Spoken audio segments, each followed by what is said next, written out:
Hello and welcome to I See You, a safe space for parents, a podcast where each guest gets to share their story and will be seen and heard, not just as a parent, but as the human being they are. I am Katharina Helmicke, your host. My guest today is the lovely Emily Katz. Emily, you are a mom of 3 little kids, and I'm super grateful you're taking the time to hop on here with me today. Welcome. Yay, thank you. I'm really, really happy to be here. Thank you for having me. All right. So you told me that your kids are 1, 5, and 7. Correct. That's a lot. And I tried not to read too much about you because I like having these conversations without knowing the person too much. So please tell us what your life looks like currently. What my life looks like. It looks absolutely like incredible manifesting dream life, pinch me moments regularly. And I catch myself occasionally and then look at my kids and just start crying my eyes out. Slash crazy, crazy, busy, busy, busy, busy, go, go, go, go, go, go, go, trying to find time for me. Slash inspired, lit up. Just yeah, it's a bit nuts. I actually feel like I need to sometimes take more moments to just take it all in. But it is my life's fucking awesome. Am I allowed to swear? Absolutely. Okay, good. I swear a lot. I'm very much uh, a conscious creator, co-creator of my life. And I'm pretty mind blown by how far I've managed to come. And so, yeah. Oh my God, I already feel I'm going to get emotional on this episode. Oh, you're going to get me emotional, aren't you? Yeah. That was one question.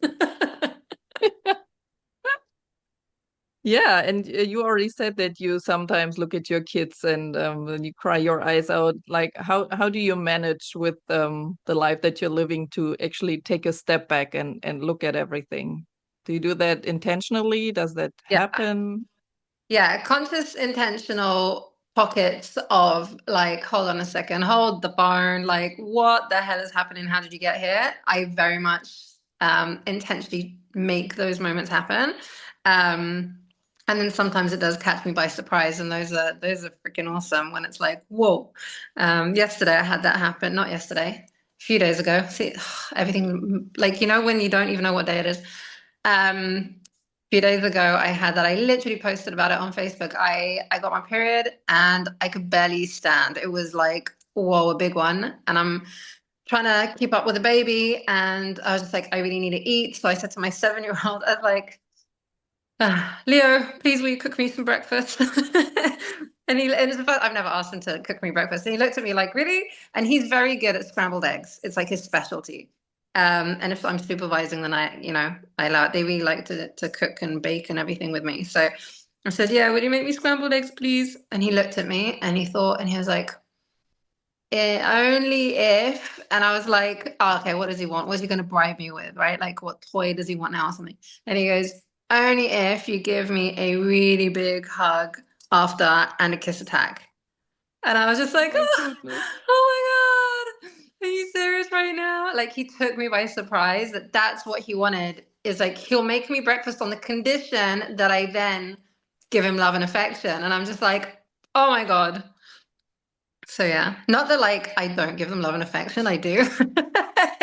I really do, but that's what he wanted. I was just like, oh my God, I've done something right. Yeah. Yeah. Oh, that's So so then those sweet. kind of moments catch me, and I just thought, I mean, I was on my period, but I was like sobbing. And he was like, oh, mom, and I was like, give me a hug now, now, now, kiss a thing now. And I just like called him kisses, and I was just like crying my eyes out, like, oh my God. Yeah. So those are the moments that Yeah. I'm obsessed with as well. Yeah. Yeah. And you are also an entrepreneur, right? So you have your Yes. own business Yes. and you have 3 kids. Yes. How how do you do that? Like how do you How do you Um, manage to stand up straight? yeah, fair question. I actually was bedridden about 3 weeks ago because I'm also doing my PhD, which is, yeah. I started last year when I had my baby. I was pregnant, like 8 months pregnant, and I go to my professor. I was like, surprise! But I was like, no, no, no, I'm still doing it. It's okay. We're gonna do this. And he was just like, whoa. So I had my baby, and then like 4 months later, I started my PhD. Um, but how I do the business as well, very slowly. And I don't believe that I have had the impact, the growth, the scale, the reach, whatever that I think I would have had without the kids. But for me, the kids were the priority. I said my 30s, I'm just having babies, and then I added to that. The business I added first. I was already gonna do my PhD a few years ago, 7 years ago, and then I was like, no, okay, I'm gonna 6 years ago. And I said, no, I got pregnant. I started the business. I said, okay, PhD will wait. And then I didn't want to wait anymore. And it all just kind of started aligning. Like there's a whole story to it, but maybe for another day. So I just felt I had to start my PhD now too. And how I do it, other than slowly, I feel that my business it's connected to my PhD, and it's all connected to like my passion, my purpose, my calling. And so it doesn't feel to me like work. It just feels like an extension of me. And like I kind of live and breathe what I do. It's like a healthy obsession in a way. But I mean, like when I have my babies, the next day in the hospital bed, I'm on my phone doing the things, like it's just part of. Again, my business started because I was using Instagram like a journal, like like I'm just documenting my own shifts. I share my shifts and my kind of my growth, and then that developed in like it wasn't the only thing, but that's how it started online. So yeah, so it's very much like I have an insight, I have inspiration hits, something comes through, and I'm like, oh, I have to share this, and then and it just kind of developed into a business. Yeah. And I imagine that when, for example, an insight just drops, um, that you're sometimes then with your kids at the moment. How do you handle that? Do you have support? Yeah, so that's the tricky bit is keeping up with the like downloads and my brain and everything. And I'm like, oh my God, I have to find a way to be able to like 12 o'clock at night, suddenly something hits, and I know that in the morning I'll forget if I don't write it down. So then I get my phone back out and I write it down like 2 nights ago, like quickly, just get it out just so that I don't forget it. And then I put it back and then I go to sleep. Um, so yeah, but but there have been many times where I'm like, how do I share what I know want to share? But I have a baby, I have the kids, I have this. Like, how do I do that? How do I juggle that? And so what happened was actually interesting, the timing of this episode, by the way. So in April, I had my annual meltdown. Every year I have like a little mini breakdown. And in April, I had my annual one. So it came early this year. And I'm very quick now at working through them. So the breakthrough came the next day. And I was like, okay, I realized that something has to change because this is unsustainable. Like, I can't run a business with 3 kids and a PhD and a big house and land and animals. Like, it's ridiculous. I was just like, okay, and a marriage, and that takes up stuff as well, right? So I was like, okay, something has to change. And so I hired a VA because it had always been in my head, like, do I, do I scale the business, make a lot of money, and then hire help, or do I hire help and then that helps me with the business? It's like chicken and the egg, right? So I said I literally got to the point where I was like, I have to either stop the business, like take a break, and I entertained that idea for like a minute. And I was just like, that's never going to happen. So I have to just hire the help right now. Like, that's the only way I'm going to survive. And ironically, I've been thinking about this for years. Like, I always knew I would have a team and and I know in the future I will. But I've been thinking like back and forth about a VA. And I hired one temporarily a few years ago. And then I hired an OBM temporary, like, for a month, like a couple of years ago as well. And it never it never felt right. You have that feeling, right? And this time I was like, okay, this is it. And literally the like 2 days later, Because I was thinking, who can I trust with my business? It's like another baby. It's like my passion, right? Who can I trust with all my passwords, all my every, it's a big decision to hire a VA, bigger than, one might think. It's giving them access to everything, right? And my clients and my, everything. And I realized I have a client right now, and I know her intimately, because she's my client. And I noticed how super like organized on top of everything she was, like, and she was consistent. She's been in her, like, showing up in her business like religiously, like and I was just like, what about if I asked her if she'd, would she consider it even? And literally the minute I thought it, I was like messaging her, and I was like, do you have a second? Can I just call you quickly? And I called her and I was like, would you consider being my VA? Because I know that it's not what you do, but I think you will probably be very good at this, and I trust you. And she was like, by the way, I used to do it and I love doing it, and and yes, of course. And that, so like, worked out like beautifully. Game changer. Like, literally, I hired her in May, and May was my highest ever sales and cash month in my business ever. And then June, now I just had a launch. It's been my best launch to date. So highly recommend. But I also believe in timing. Like, it's the timing, right? That was a side note. But I then 3 weeks ago had an even bigger meltdown.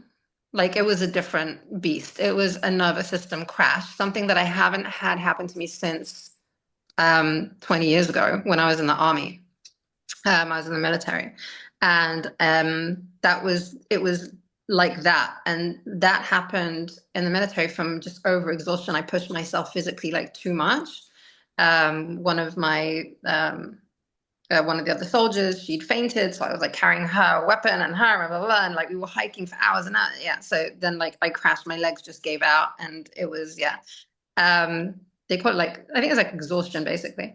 And I haven't had that since. Like, I never had that again. And suddenly I had what happened to me in boot camp in the middle. I was like, what the hell is going on? Like, I know what this is. This is from 20 years ago. Like, what is happening? And I thought I had my breakdown. What is happening now? Like, okay, I guess I need more support than than the VA. I didn't realize that, you know. I always say, and it's funny as well because it's stuff that I help my clients with, and there's a saying in Hebrew that the cobbler goes barefoot, the shoemaker goes without shoes, right? That I always say, if you don't learn to listen to your body whisper, you'll hear it scream. And my body was screaming, and I was just like, oh shit, this is humbling as hell, because like I didn't listen to the whispers. And then I was like, how? Like, and I had to sit with this. Like, it took me a couple of days, and I was a couple of days in bed, and like I literally couldn't, my legs just didn't want to work. My head was like, but I have to do this, go, go, go, go, go. My body was like, nope. But I really sat with it, and I realized that there was a whole new layer of stuff that I hadn't looked at deep. I guess I say, like, new level, new devil, and there's always another layer. So, you always do the work and the healing work, and then there's always another layer. You up level, you unlock the next level. There's a whole other bunch of hurdles, and it's the same thing, just a different outfit and whatever. But it hit even deeper, some realizations that I was having, and I was like, oh wow. And it wasn't a physical load, it was an emotional load that I'd been carrying. And I hadn't been as like, I'd been aware, but it's like I saw the penny, I knew about the penny, but the penny hadn't dropped. And then the penny dropped, and I was like, okay, now I see it in a whole different way that I hadn't seen it. And I was really, I hadn't listened I wasn't listening to the whispers because I'd been conditioned not to. Like, I'd never learned to listen. So I didn't know how to listen. So I was like, so what I had to work through then, this was literally like 3-4 weeks ago. I was like, how do I now do things differently? Because I don't know how to do things differently. Otherwise I would have done it differently, right? So now it's like, okay, I see it, like, message received. I get it. I need it. Something needs to shift, and I need more support. But even with, okay, so this is what I find. Maybe a lot of mothers do this, right? And women in general, but it's like, I have 50 things to do. And so in my business, let's say I had 20 things. Okay, let's say 100, but never mind. So I would do like 10. So I had a VA, so she would take five, but then I filled those five. The space that she freed up, I filled it up with the extra stuff that I wasn't getting to, right? So it's not Mm-hmm. like, so then when after this one, I got a housekeeper slash nanny, Monday to Friday, 3 hours a day. And I was just like, we have to make it work. It doesn't matter. Like, I need more help.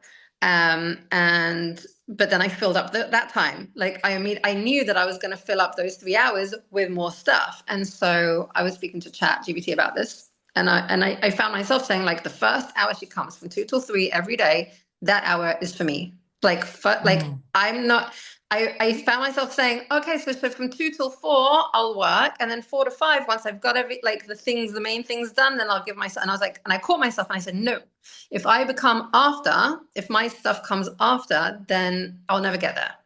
I have to Mhm. prioritize first, and I have to come first. And this is something I'm going to have to practice. First, me, dinner time, cooking dinner. Guys, I'm eating first. Otherwise, I'm hangry. And otherwise, everyone's going to be, so it's literally just reconditioning myself to be first, which is unnatural to Mhm. me. So yeah, Yeah. does that answer your question? Wow. Yeah. And it brought a lot more more I'm questions. sure. Yeah, I mean, it's so important to like fill up your own bucket first, because if you don't do that, you don't have anything left to give at the end, right? Yeah, and I always teach it with the airplane analogy, the very generic, mainstream, well-known one, right? Like, put the oxygen mask on you first, otherwise you're useless to everyone else. And I know this, but it's Hmm. still there's a difference between knowing and doing, right? And it really is. Like, when I look at my conditioning, and I think most of us, we've been conditioned to be self-sacrificial. That's women and mothers, especially, we self-sacrifice. That is a given. It's like it's part of the role of motherhood, is that children are first. Everyone else comes first. Um, and I also think that, especially if we're raised as people pleasers, that's even more so, right? And then perfectionists, even more so. Overachievers, even more so, right? So I have all of those. And so I think yeah, it's really interesting to see it. I'm a behavioral scientist, so to see it from the inside as it's like playing out, like imploding. I was just like, oh wow, this is interesting. Like, okay, I see the conditioning playing out, and then how I have to rewire it, but like in real time. Because in the past, I've reconditioned and reparented, like, as an ongoing kind of healing process. But to actually go through the breakdown and analyze it as you go, with all of the awareness and the knowledge that I now have, and being like, oh shit, okay. Hmm. Like, this is pretty cool. Yeah. Yeah. And you mentioned something that I noticed as well, that especially if you studied something like that, like I have as well, and you learn it in theory, and for me at first it wasn't even about me. It was just a concept, a model, a theory about other people that I learned. And then the next step is to realize that it's got something to do with yourself, but then knowing it is just the first step, and then you have to embody it, and that takes like that's the main step then in the end for you to be able to actually do it differently and do something.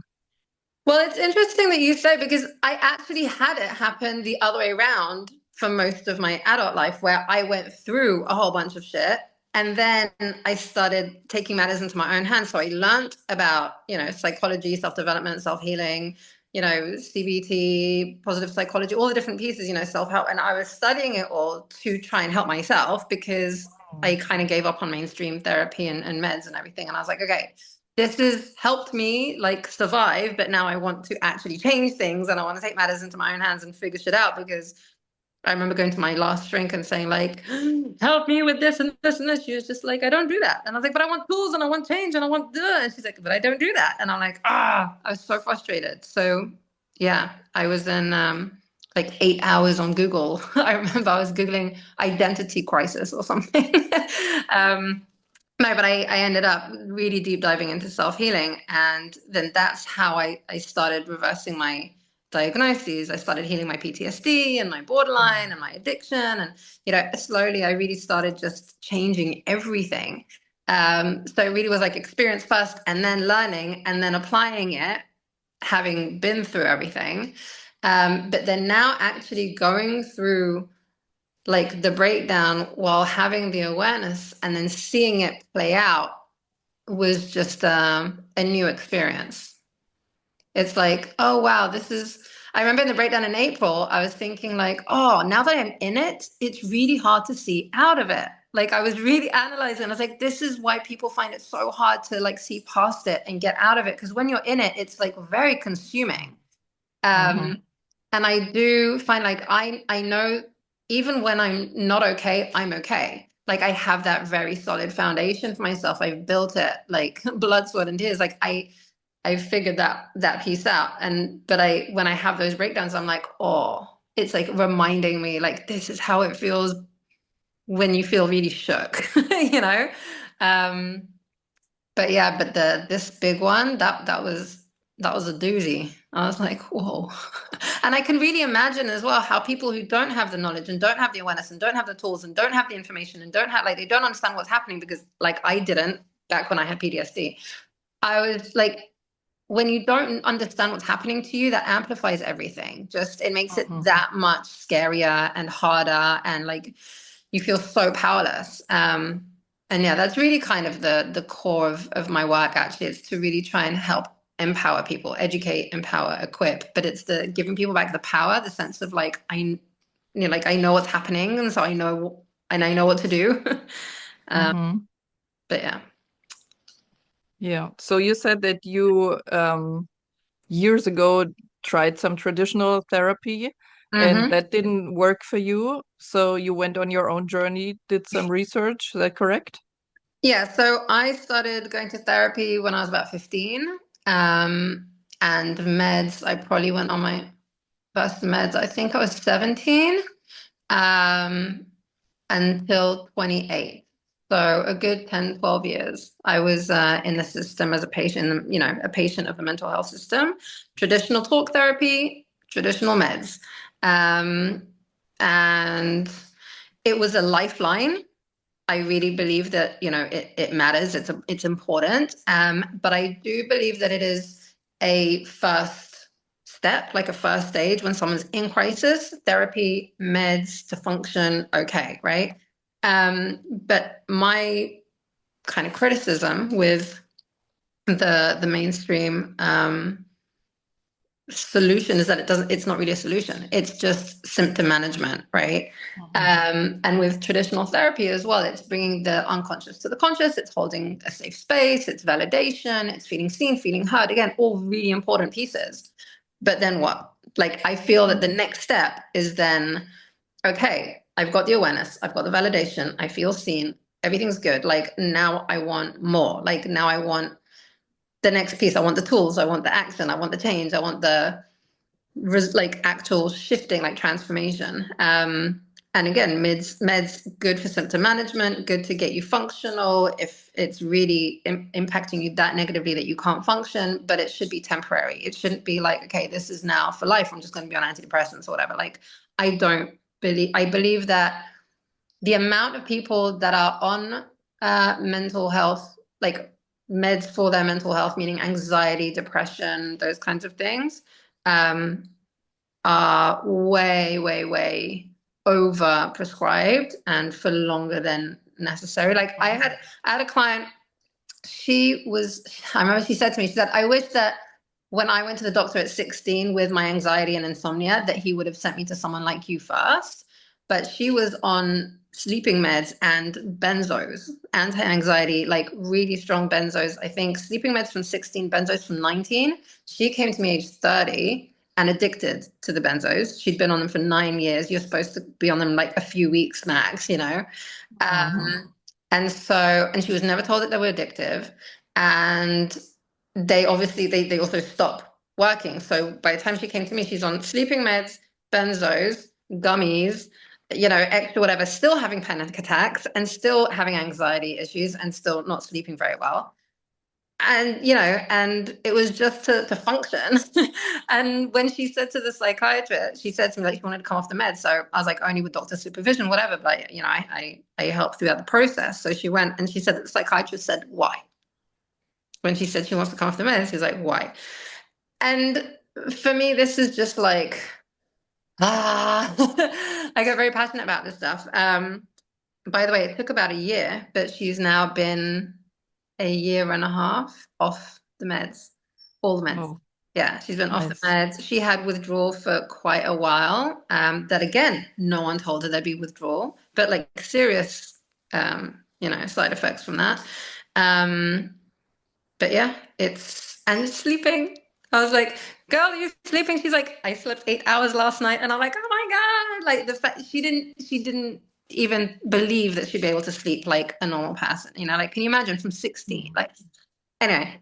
So yeah, Mm. so I really feel that, and I don't feel that she's an exception. I feel that is, I think that most people, if they had access to the resources, to the support, to the, to all these things, then they wouldn't have to be dependent on. Okay, so my main criticism is that the current mainstream methods make us dependent and disempower us, and I'm about rectifying that. Industry Mm-hmm. disruptor. Yeah.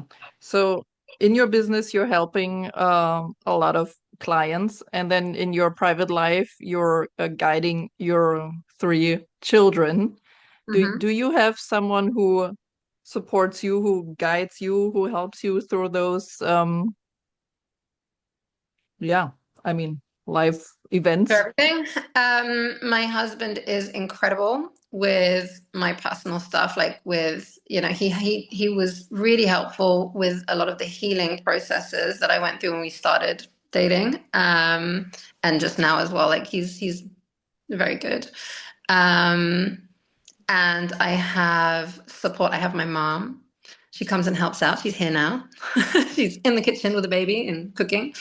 And I've built a really good community of women for myself online. I feel that community is really underrated, and I've just really found incredible women on my journey, inside of group programs, just connecting with people online, like even like this, just I've really found amazing women. And so when I went through like chapters that of the business building specifically, where I was really like, I invested in group programs, and in coaches and mentors and stuff, and in the programs I met other women. And it's funny, every time I was like, okay, now I'm going to work on identity, like in business, with regards to business. Then suddenly, I kid you not, like 2 days later, I would get an email from someone saying, hey, by the way, they were on my podcast, for example, and they said, I'm working now on putting out this new offer, la la la, it's about identity and in business, and if you have anyone that comes to mind that would like a freebie, then I'm doing one a month for free. And I was like, can I say me? But like literally it kept happening every time. I very kind of consciously, cleanly said, this is the next thing I'm working on. And okay, I need to like maybe find some support about this. Boom. I'd get someone in my DMs, or I'd meet someone, and it would be like the exact thing. Just like with my VA. The minute I was like, okay, that's it, I'm getting a VA. 2 days later, boom, my client, and it was perfect. So it really, I keep feeling very supported and seen by the universe, and very like reinforced that this is the path I should be on, because I keep getting the exact support that I need as I go, which is awesome. Mhm. Yeah, but that also means that you're open to listen to it, Yeah. right? Yeah. Yep. Very working now as well on the next level of like receiving, because really like saying I need more support now, and hiring the support. It's also receiving the support and receiving the help, so it's one thing is to ask for it, which is very uncomfortable for some of us, but then it's also receiving it, which is also uncomfortable, so I can ask for it, but then sometimes I'll then be like, oh, but I'll do it anyway. I asked for it though, so it's like Mm. progress, but then it's like, no, okay, now just receive it as well. Like, you've asked for it, receive it. And it's not anything that is unfamiliar is going to be uncomfortable, ironically, even if it's good for us. So Mm-hmm. Yeah. And you mentioned a few things that how you were socialized as especially as a woman now.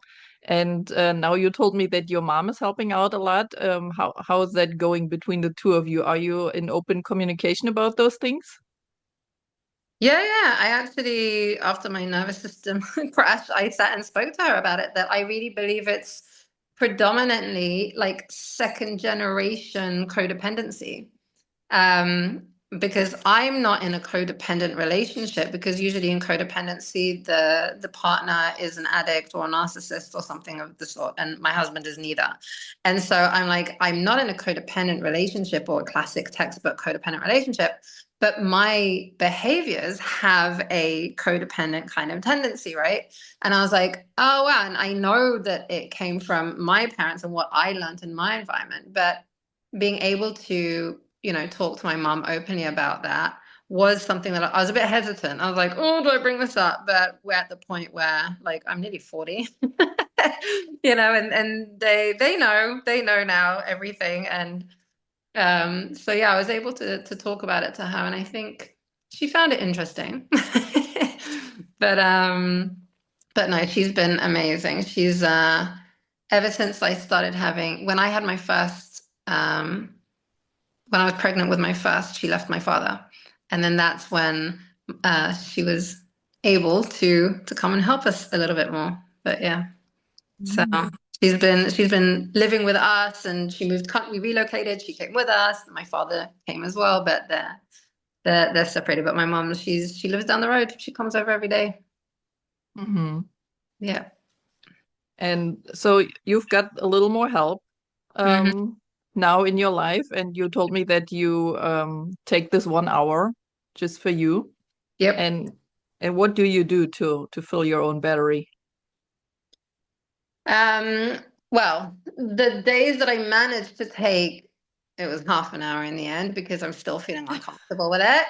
But the days that I have managed to take those time in the last 2.5 weeks since the housekeeper began, like, started with it. Also, the first couple of days and the first week or two, then it's getting used to the baby. I don't want to leave her like alone with him too much because he's still getting. It's also the age, like when they start getting separation anxiety as well. So I'm like, great timing. Um, but I make myself a coffee and I go sit in the pool for half an hour.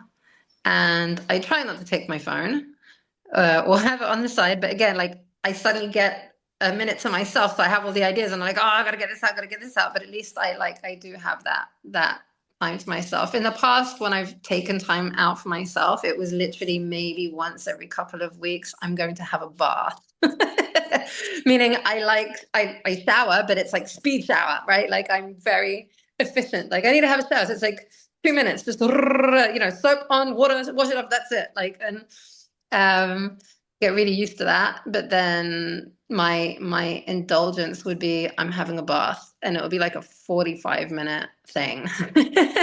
Like, just let me soak in a tub. Like, I love water. So for me, water really just calms me. Um, Probably why we chose to move to live on an island as well, in the Mediterranean, we're by the sea. Um, so yeah, so that's usually my go-to. But I have to say, actually, this was the nervous system crash. It was the day before. It was the day before my legs gave out. I had had this like big kind of blowout. I lost my shit.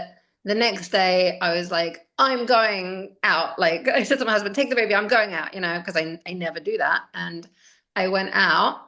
And by the way, I was realizing, like, I'm enabling this. Like, I am the one that creates this. I am the one that says I'm going out or not going out, or I need a break or whatever.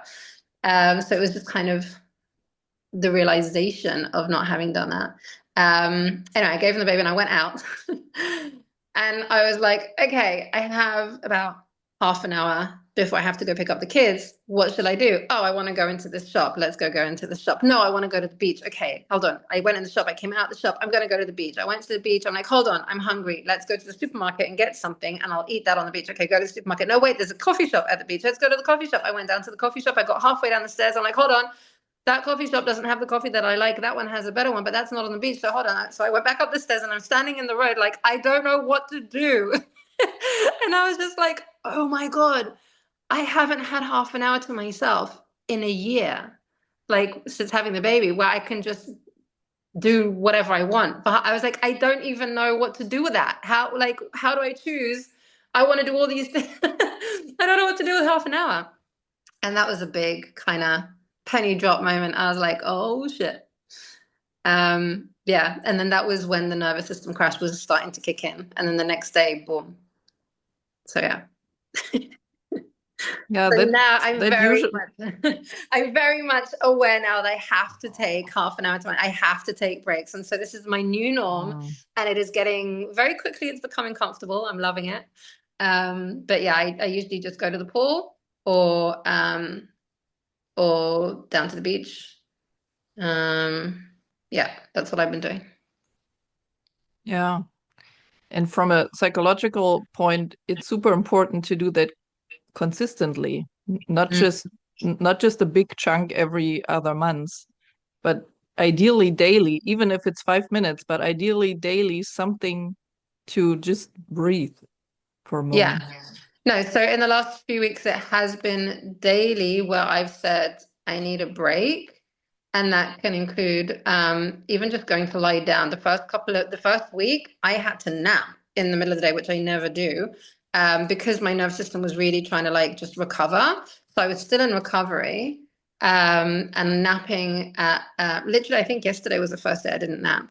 Um, but then also just being far more connected to my body and training myself to listen to the whispers, right? So like if my jaw is locked, clenching my jaw, then I'm like, okay, you're tired, so you need to have a nap today. And then just the feeling of the agitation, like the feeling impatient and irritable, so I'm like, I need a break. Okay, it's slowly trying to notice the warning signs earlier and earlier and earlier. That's the goal now.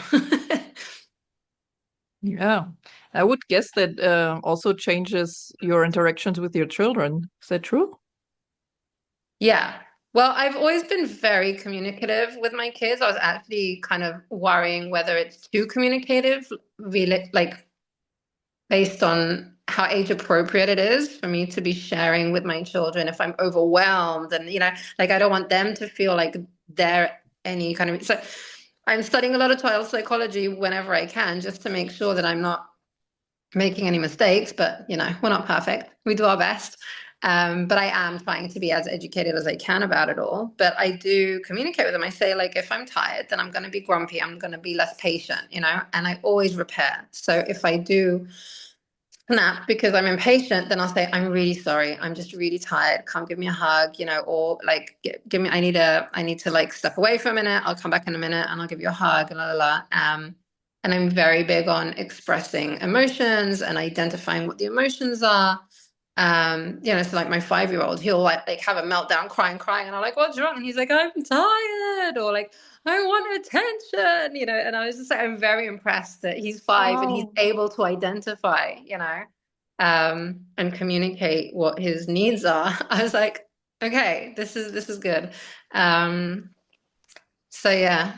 Uh, Also, like when they fall over or they hurt themselves or we shout or whatever, I have a question. I don't know why, but I say, is it more owie or more scary? Like which one is it? And so often they'll be like, that was scary. Like it's not that I hurt. It's not the physical pain. It's the fear. So I'm trying to get them used to really feeling into what they're feeling and communicating that. Um, but yeah, so they're pretty good at that. And I think that that's just, hopefully I'm modeling it well enough, but repair is a big one. Repair is the main Hmm. thing. And it's gold. Repair is gold. It's not helpful to be or try to be perfect. because the repair shows them that they are also allowed to be human and to make mistakes. And they're also they're very quick to apologize. Like they will say sorry. They won't have a problem with owning. Taking like, oh, I did something wrong. I'm sorry. They will do that, which I think is really good. But yeah, for me, the biggest thing is the emotional. Like, I do believe that, and through no fault of my parents, because I think that the previous generations just did not have access to the kind of resources that we do. But I do believe that emotionally, I didn't have my needs met as much as I would have liked, or that, I think that we should have our emotional needs met. There were a few gaps there. They did very well, considering they did very, very well. And I feel that every generation tries to do better. Then Mm-hmm. I really had a big piece about that because a lot of my childhood, teens, I had a lot of anger, and very much victim, victim, victim, and a lot of blame directed at my parents. And I think that's quite common. But I did have this moment. I wrote an article on Medium about it. You can check it out. And it really just shifted my perspective. I was like, they just didn't have the resources. I came up with this analogy that you can read it, but it really helped me realize that they're just doing their best and they're trying to do better than their parents did. And that's what we're trying to do as well. Like, we're just trying to do better than our parents did. And so there's no blame here or judgment or Mm-hmm. shaming or anything like that. But I think that I do focus very heavily on trying to meet emotional needs as best as I can and better all the time, striving Mm-hmm. for better. That for me is really important. Yeah, that sounds wonderful. I always say that it's not a blame game. It's about just becoming aware of what happened and what you might have needed, and then maybe also dealing with this for yourself as the mom or as the parent, so that you don't pass it on to your children, so that then you don't just think that I want to do it differently, but you're actually able to do it differently because you felt the anger and you let it go, and then you can do it differently with your kids. My clients and I and my peers, my friends and I, we're all cycle breakers, 100%.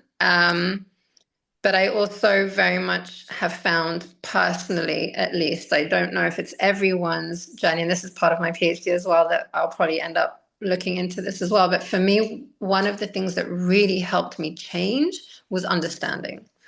Mhm. Understanding why, understanding where things came from, understanding my conditioning, understanding how this works. I'm signaling, I forget, this is not video, signaling to myself, like our system, our operating system, how understanding how everything works. And then being able to look at it as, there's an operating system, there's the programming that we were given, that we internalized, that we adopted, that we, we're literally given by our surroundings. I do believe we're products of our environment, very much so. That we can recondition, we can reprogram. I look at it as like bugs in the system, and there's our parents didn't mean to give us those codes. It's just what they knew. It's like a language, just like anything, like, why do I speak English with this accent? That was what I had around me, so I can't blame someone for not knowing Italian, that I don't speak Italian. It's like, that's what I learned growing up. So that's the way I try and reframe it for people to be like, that's the language they spoke. So that's the language you now speak, but we can learn new languages. And so it's up to us to make that decision of like, okay, I want to learn a new language, and it's going to take time and effort and conscious, intentional effort, but I'll put in the practice and I can learn a new language. Hmm. Yeah, once you're an adult, it's your responsibility, right? Mm-hmm. It, it's, I mean, you can blame your parents, but you don't win anything by doing it. I know. And I think if they had had the same access to resources and the education, and also their peers as well, having the same, if it was the same, then they would reach the same conclusions. Oh, wow, I can change and I can do something about it and I can learn a new language.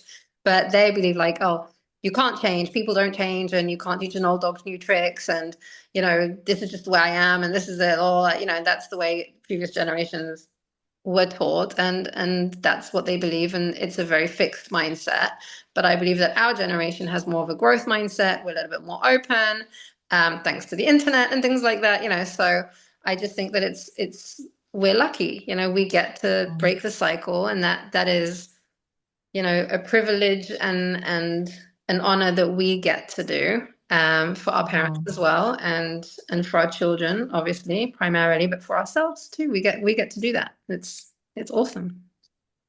Yeah, that's something my sister and I also noticed, that with the internal work that we are doing, our healing also heals the family system. Mm-hmm.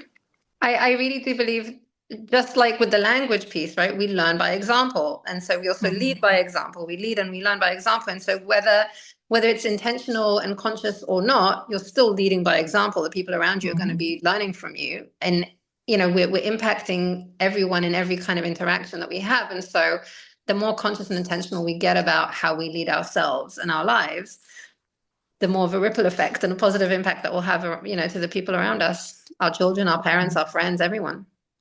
Mhm. Yeah. All right.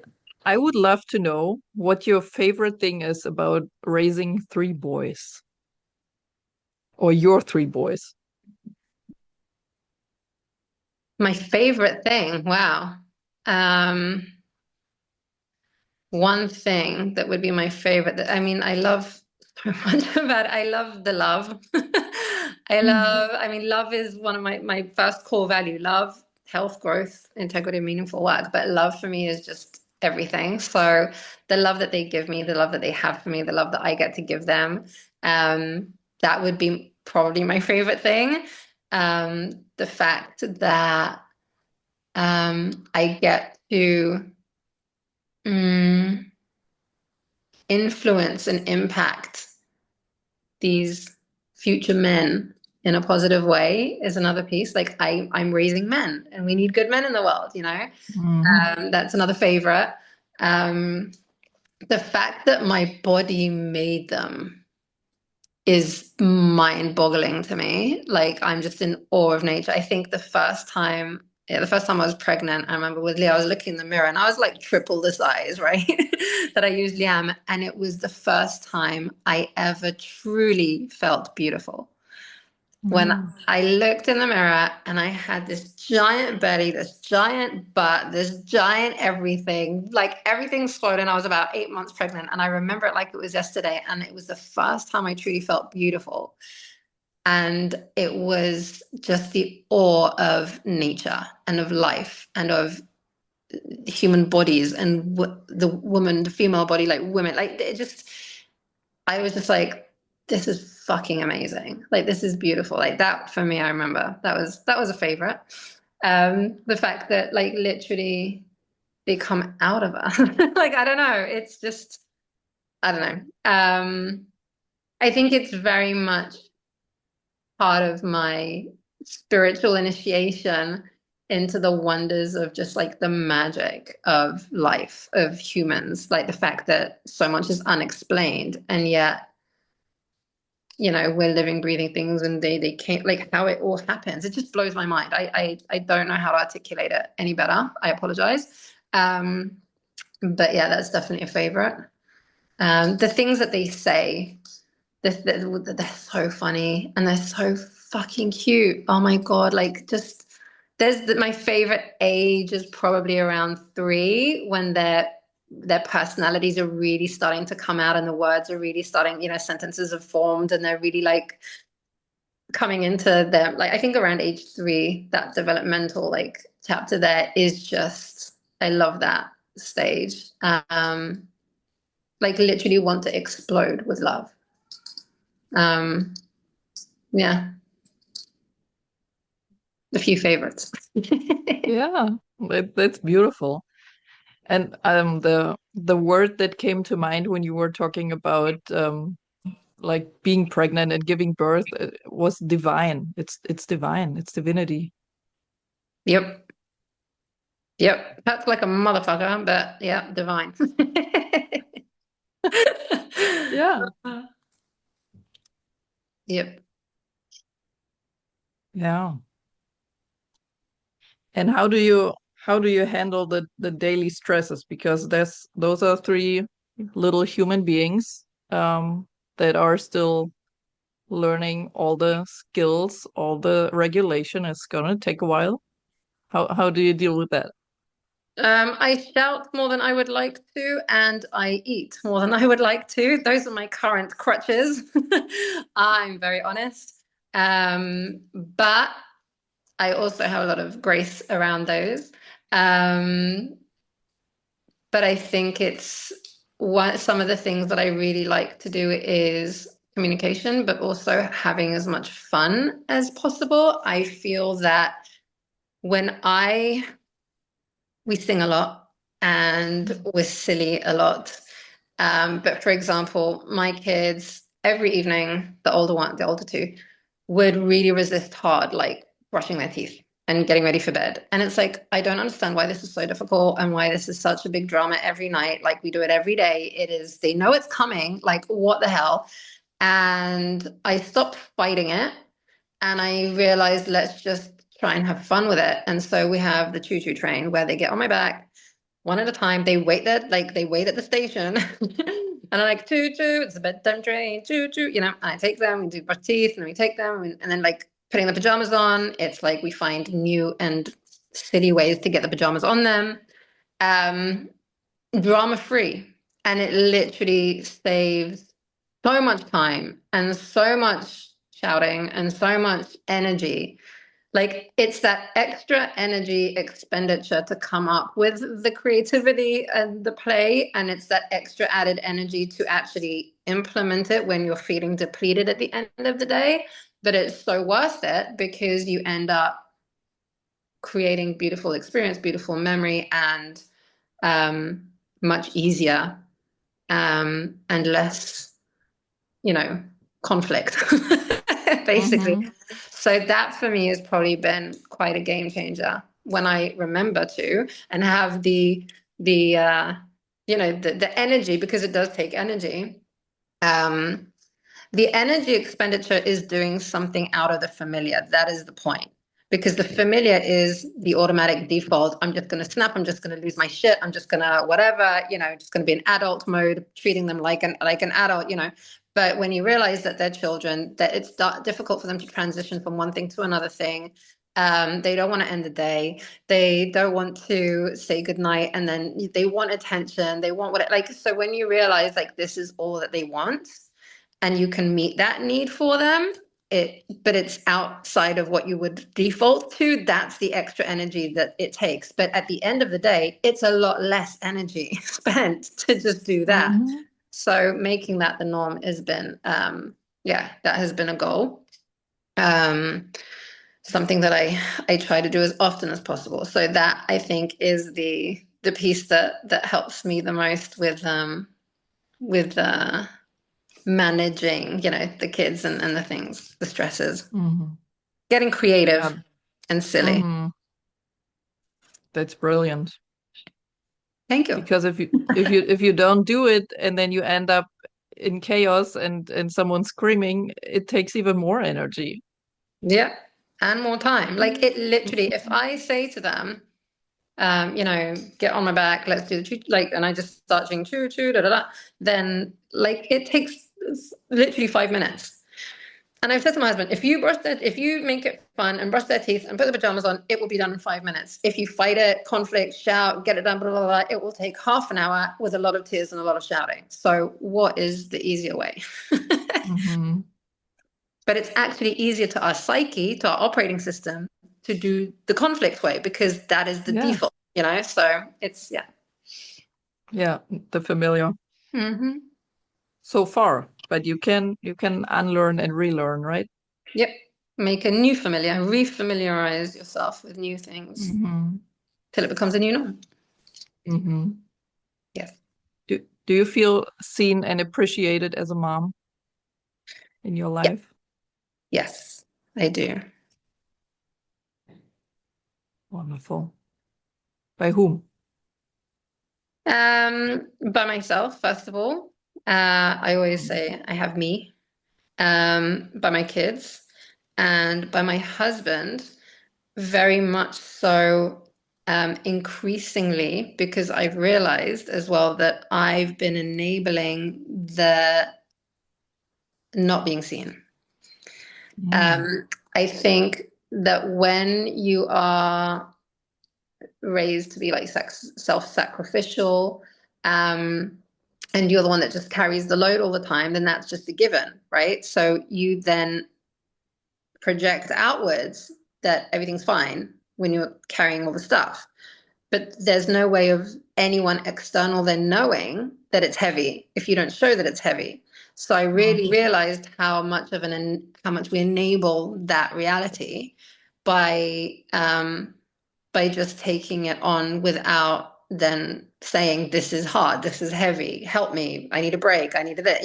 If you don't communicate your own needs, then no one will know. Like the people aren't mind readers, right? I think women among women, we're a little bit more sensitive and attuned to those kinds of things. Like if we see a woman doing a whole bunch of stuff with her kids, then she'll step in and be like, oh, let me help you with this, let me help you with that. Whereas a man maybe won't, because they don't realize that that's hard because they don't have the lived experience of it, right? So I think that with men, that's been a learning curve for me. It's like I need to communicate it so that I don't enable a reality that I don't really want, right? So I feel increasingly seen the more I am allowing myself to be seen and communicate. Mm. Yeah. That is so, so important. Hmm. Yeah. This old belief between couples that you have to be able to see all my wishes without me saying anything, that's bullshit. It's also disempowering. It's like, no, Yeah. I am responsible to have my needs met and communicate my needs. And if I'm not doing that, what do I expect? you know? Mm-hmm. And we like to project, we like to blame, we like to say, oh, you don't see me, and you don't listen, you don't notice, and you don't listen, you don't acknowledge, and you take me for granted. And it's like, well, hold on a second. Does he even know how much I'm doing? Does he even see? I remember like the first time I think we had this kind of learning curve. It was years ago with the first baby. I wrote out like on a whiteboard, I think. I was like, this is all the tasks, this is all the stuff I do in a day. And then I said, and this is what you do. And he saw it and he was like, oh. And I was like, yeah, see, this is what I mean. And he's like, oh, okay, now I get it. Because otherwise they don't know, because we carry it so well. Mm-hmm. Um, and so I do think that it's just, um, it's radical responsibility. Only we are responsible for getting our own needs met. We are responsible for our own happiness and our own health.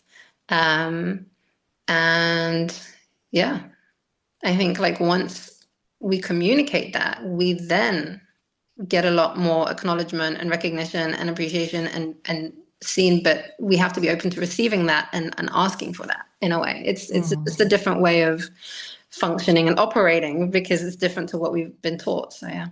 Mm-hmm. Yep. Same thing. Something that is familiar, we have to let go and then implement something new. Mm-hmm. Yep. Yeah. All right, my dear. I have three rapid fire questions, but before we get to them, do Yep. you have anything else that we didn't touch on? Anything else that I didn't ask or talk about that you would like to say? No, no, I think it's no. Okay. All right. So are you ready for the rapid Yes. fire questions? Hit me. Okay. The first one is, who inspires you currently? Currently, I have portraits on the entrance to my house that I painted of people that inspire me. So I can name them because they inspire me every day when I walk past them. Um, but I'm very much inspired by change makers. I'm inspired by industry disruptors. I'm inspired by women who speak up. I'm inspired by mental health warriors and advocates. I'm inspired by activists. I'm inspired by my clients. Actually, you know what? They're probably my kids and my clients are the ones that inspire me the most right now, I think. Very much inspired by my clients. Even last week I held like a 5-day challenge, and how the women there showed up, and not only how they showed up, but what all their missions are and their dreams and what they want to be building and what they are building, like it inspired the fuck out of me. I was so mind blown. Um, so yeah, I think some well-known names. The holistic psychologist, Dr. Nicola Pera, I love her. She's a big inspiration. Dr. Gabor Mate is a big one. Mel Robbins, Brene Brown. On my wall, Jack Fresco, he's a big one. J.K. Rowling, I love. And everyone for like different things. But I think that right now my clients and my kids are the biggest ones. And I inspire me too. Yes. Yeah. Cool. That's a lot of inspiration in your life there. I'm very inspired. Wonderful. All right. So the second question is something we touched on a little bit, but maybe you have something else to answer to that. So the question is, what is your favorite thing to do when your kids are not around? When they're not around, my favorite thing to do is yoga, sitting outside with a coffee, without a coffee, just sitting outside. I like being outside in the quiet. We have a forest, so like I like sitting outside and just listening to the birds and everything. Swimming pool, beach. And I'm addicted to social media, so I'm doing a detox of that. But that is something I like to do when the kids aren't around. And I also like to watch movies. I love movies, especially documentaries and movies based on real stories. Love that. I love reading, researching, and can I also add sex when they're not around? Absolutely. I was gonna say, like, what do I always try? Like, we try and find times. Like, it's so hard to find time to do that. Yeah. Yeah. Okay. Very last question. Yeah. What is one message you would love to leave with all the parents out there? That the best gift you can give is to heal yourself. The best gift we can give our kids is to become increasingly more healed version of ourselves, break the cycles, lead by example, show them that we can change, that we can grow, that we can heal, that we can do better, that we can know better, that, we repair along the way, etc. But I really believe, like I always say, the best gift we can give anyone, and especially our children, is to heal ourselves. Wonderful. That's the perfect way to end this conversation. Thank you so much for sharing your story, sharing your experience. Yay. Thank you for having me, and thank you for this awesome experience as well. I really enjoyed that. Thank you. I hope it helps. For sure. All right, my dear. Thank you so much. Thank you. We'll stay in touch. Yes. Bye-bye.